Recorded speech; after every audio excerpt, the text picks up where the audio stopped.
안녕하세요. GP입니다. 지난 5월 23일 트럼프 대통령의 EU에 대한 50% 관세 위협은 글로벌 시장에 즉각적인 충격을 가했습니다. 그러나 불과 48시간 만에 상황은 급반전했는데요. 트럼프 대통령이 EU 집행위원장과 전화통화를 하면서 6월 1일부터 50% 관세를 부과하겠다는 것을 7월 9일로 관세 시행을 연기했습니다. 우리가 여기서 주목할 만한 점은 이러한 극단적인 전환이 트럼프 행정부의 전형적인 협상 패턴을 보여주면서 동시에 미국과 EU의 무역 관계에 구조적인 복잡성이 드러났다는 것인데요. 특히 영국과는 이미 제한적 합의에 도달한 상황에서 왜 EU와의 협상은 이토록 난항을 겪고 있는지 이 부분 앞으로 계속적으로 시장에 영향을 미칠 만한 이슈죠. 이번 영상에서는 7월 9일로 연기가 단순한 시간 벌기인지 아니면 실질적인 타협을 위한 기회인지 이 부분을 구조적인 관점에서 살펴보도록 하겠습니다. 제가 매번 영상에서 말씀드렸듯이 지금 당장은 XRP 선물,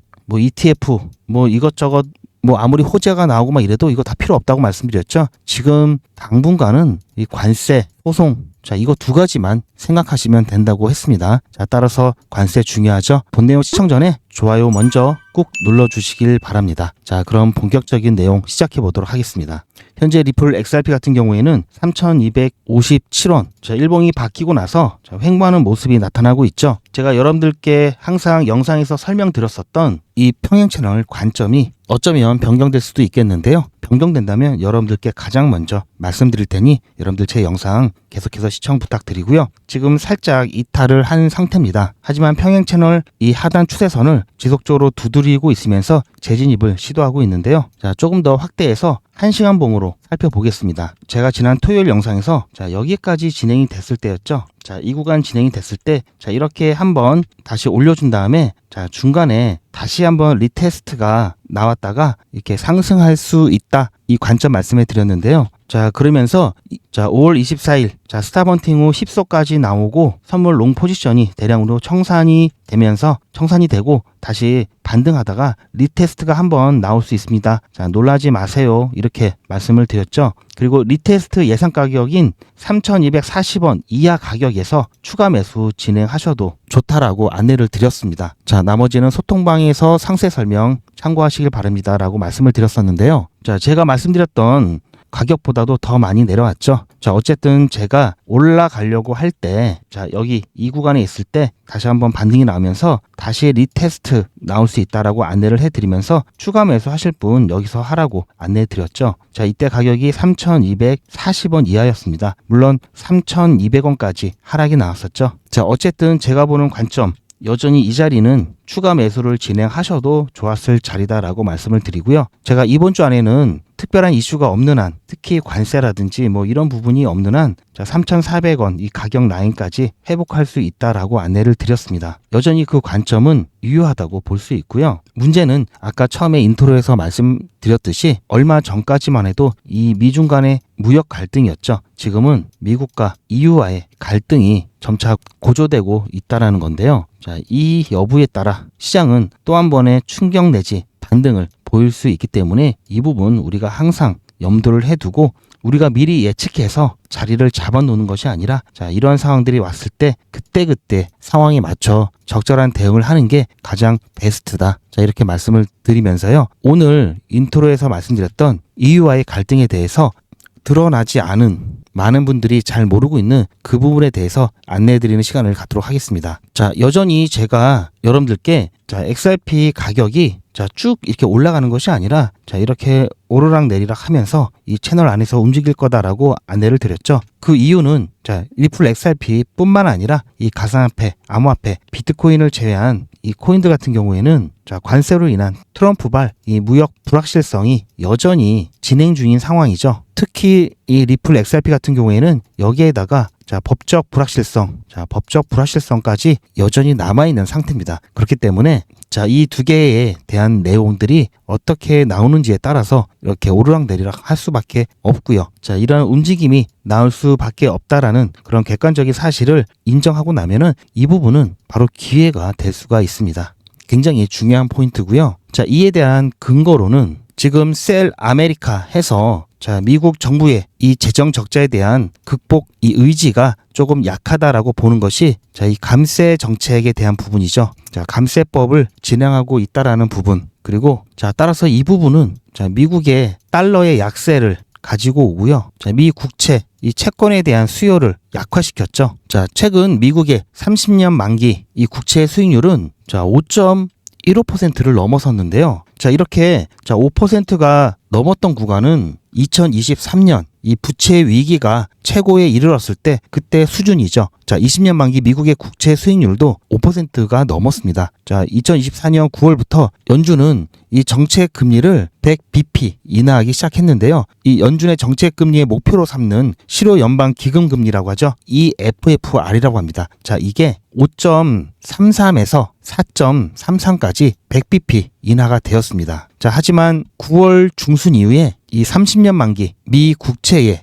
수익률은 110bp를 급등하면서 이 극단적인 이 역전 현상이 일어났는데요. 자, 채권 제가 한번 설명드린 적이 있죠. 채권 수익률이 올라가면은 채권 가격은 떨어지죠. 자, 채권 가격은 떨어지죠. 만기가 많이 남은 채권인 경우 수익률이 상승하면 채권 가격이 더 크게 하락하기 때문에 시장 예측, 자, 시장 가격 측면에서 위험도가 높아집니다. 자, 이건 10년 만기 채권의 수익률인데요. 자, 마찬가지로 10년 만기 같은 경우에는 자, 우리가 보통 4.5%를 기준으로 해서 자, 4.5보다 좀 높으면은 좀 긴장을 그때부터 좀 해야 되는 자, 주의 단계로 진입한다. 이렇게 보시면 되는데요. 자, 현재도 굉장히 높은 수준. 자, 2월달 잠깐 이렇게 올랐다가 내려왔던 수준을 다시 진입을 했습니다. 자, 이렇게 몇 달간 지금 금리가 인하되지 않고 있는데요. 자, 지금의 이 수익률이 계속 높아진다는 것은 채권 가격이 떨어진다는 것은 미국의 이 경제 성장을 저하시키는 요인이 될 수가 있습니다. 물론 제가 지속적으로 이 부분을 살펴보고 안내를 드리긴 할 건데요. 그냥 이거는 기본 상식으로 여러분들께서 알고 계시면 좋습니다. 자, 10년 만기 미 국채의 경우 이 수익률 4.5%가 넘으면 좀 주의를 해야 된다. 시장에 안 좋은 시장을 좀 불안하게 할 수 있고요. 4.5 이하가 그나마 좀 안정적일 수 있는 단계다 이렇게 보시면 되고요. 자, 10년 만기 채권이 그렇고요. 자, 30년 만기 채권 같은 경우에는 그 기준을 이 10년 만기 미 국채보다 조금 더 높은 자, 5%라고 그냥 보시면 됩니다. 자, 따라서 지금 상당히 높은 구간에 들어와 있기 때문에 자, 이 부분이 조금 더 낮아지면서 채권 수요가 좀 늘어나야지 좋을 것 같고요. 이게 계속해서 지속이 되거나 자, 조금 더 높은 수준으로 가게 된다면 분명히 이 부분 또 시장에 충격이 나올 수 있는 악재가 될 수 있습니다. 자, 제가 이런 말씀을 드리는 이유는 지금 시장이 너무 안 좋다 이런 말씀을 드리려고 하는 게 아니라 제 관점은 항상 똑같습니다. 이 무역 전쟁, 자, 이 관세 전쟁 이런 부분들은 분명히 자, 어느 정도는 철폐가 되면서 다시 예전 수준으로 돌아갈 겁니다. 물론 그 기간 동안에 이 발생되는 관세로 인해서 경제에 악 영향을 미치고 그로 인해서 여러 가지 지표들이 좀 안 좋을 수 있기 때문에 좀 성장의 문제가 되면서 시장은 그러한 부분들을 미리 생각을 하면서 이렇게 변동성을 그려낼 수밖에 없고요.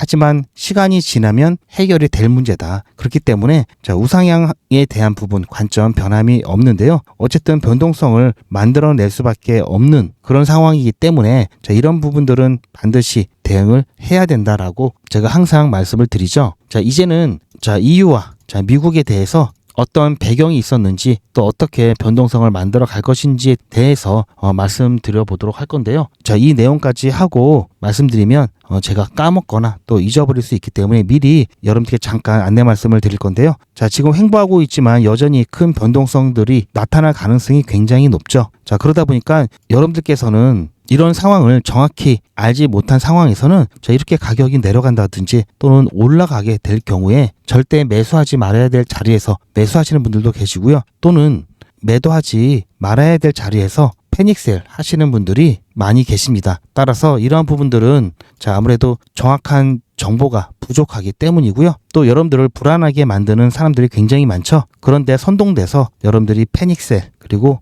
추격 매수 하실 수가 있습니다. 자, 따라서 이런 것들을 제가 좀 예방하고 최소한 여러분들께 자, 이러한 부분들 적절한 시기, 자, 적절한 때에 정확하게 매수와 매도의 신호를 드리면서 여러분들도 혹시라도 실수하실 수 있는 그런 부분을 좀 방지를 해 드리고자 하는데요. 제가 여러분들께 코칭을 해 드리고 있습니다. 자, 당연히 무료로 진행하고 있고요. 대신 제 영상 좋아요 그리고 시청 이것만 해주시면 됩니다. 자, 실시간 리플 대응 정보를 받으시길 원하시는 분들은 010-8481-4359번으로 리플이라고 문자 남겨주시길 바라고요. 자, 문자 남겨주신 분들에게는 자, 이렇게 꼭 대응이 필요한 자, 이렇게 매도할 자리와 매수할 자리를 정확하게 안내를 해드리고 있습니다. 자, 뿐만 아니라 자, 제가 멘탈 관리까지 해드린다고 말씀을 해드렸죠. 자, 제가 이렇게 멘탈 관리까지도 해드리고 있습니다. 자, 따라서 이러한 문자를 받기를 희망하시는 분들은 자, 여기 8481-4359번으로 리플이라고 문자 남겨주시고요. 리플 정보뿐만 아니라 단기급 등 코인 정보, 당일 매수 매도해서 바로 당일날 수익 나올 수 있는 좋은 자리에 있는 코인들을 선별해서 제가 또 소통방에도 올려드리고 있습니다. 따라서 리플 정보 말고도 여러 가지 자료들과 이 단타 정보를 받고 싶으신 분들은 소통방이라고 문자 남겨주시면 소통방 입장 안내 해드릴 거고요. 다른 건 다 필요 없고 그냥 나는 간단하게 리플 정보만 받겠다 하시는 분들은 리플만 신청하셔도 되고요. 두 개 다 신청하시는 게 제가 봤을 때는 베스트입니다. 자, 그렇게 해서 신청을 많이 해주시길 바라고요. 제가 말씀드렸던 부분들 여전히 진행 중이기 때문에 자, 계속해서 큰 변동성들이 나올 거고요. 중간에 이렇게 갑자기 빠지는 상황들도 나올 수밖에 없습니다. 자, 이럴 때 자, 여러분들께서 수익을 내지는 못하더라도 손실을 보시면 안 되겠죠. 왜 시장에서 이렇게 가격이 만들어지는지 그 부분이라도 여러분들께서 정확하게 알게 되신다면 함께 대응하시는데 훨씬 더 수월하실 겁니다. 자, 많이 신청을 해주시고요. 자, 이번 EU와 이 트럼프와의 이 충돌은 구조적인 문제가 있습니다. 자, 먼저 트럼프 같은 경우에는 미국과 EU와의 무역 불균형에 대해서 계속해서 얘기를 하고 있죠. 즉 미국이 EU에 대한 무역 적자 규모는 2024년 기준으로 2,360억 달러입니다. 자, 그러면서 트럼프 같은 경우에는 불공정한 무역 관행 때문이다라고 말을 하면서 자, VAT 그리고 자 VAT 부가가치세죠. VAT 그리고 DST 디지털 서비스세 규제의 차이를 문제의 원인으로 지적을 하고 있는데요. 자, 이 부가가치세 같은 경우에는 EU에서는 자, 수출품에 대해서 자, 이 부가가치세 0%를 적용합니다. 자, 영세율이라고 하죠. 자, 이에 반해 미국 기업이 EU로 수출할 때는 EU의 부가가치세가 부과가 됩니다. 자, 반면에 미국은 자, 이 부가가치세 제도가 없어서 이런 환급 시스템 자체가 없는데요. 거기서 좀 차이가 나고요. 그리고 DST, 이 디지털 서비스세는 일정 규모 이상의 디지털 기업이 해당 국가에서 창출한 디지털 서비스 매출에 부과하는 세금입니다. 자, 여기에 해당되는 게 구글, 자, 페이스북, 아마존, 자, 이런 미국의 빅테크 기업들이 대상이 되고요. 자, 이것은 원칙적으로 국경과 상관없이 매출을 기준으로 하기 때문에 일정 매출 기준 이상이 되는 디지털 기업에 다 적용이 됩니다. 자, 근데 사실 트럼프가 원인으로 삼았던 이런 것들은 실질적으로는 다 제한적인 영향만 주고 있고요. 진짜 무역 적자를 발생하는 이유로는 자, 미국의 구조적인 문제가 있기 때문인데요. 예를 들어서 자, 미국 제약사들이 미국에서 연구 개발을 하고 자, 이런 것들은 의약품 개발이나 이런 것들을 위해서 장려하면서 세금 혜택을 주죠. 자, 이렇게 세금 혜택을 받은 후에 개발된 이 지적 재산권을 아일랜드나 싱가포르에 이제 세금이 적은 이런 나라들의 이 자회사를 만듭니다. 자회사를 만들어서 자, 여기서 개발을 해서 이 발생한 지적 재산권을 일로 넘기죠. 자, 그렇다면은 분명히 미국에서 어쨌든 개발한 건데 자, 이건 자회사라도 미국으로 의약품이 들어오면 이거는 미국이 의약품 수입한 걸로 통계가 나옵니다. 자, 실제로는 미국 기업인데 자, 어떻게 보면 내부 거래죠. 그럼에도 불구하고 자, 무역 적자를 증가시킨다 이렇게 나오게 되는 구조적인 문제가 있습니다.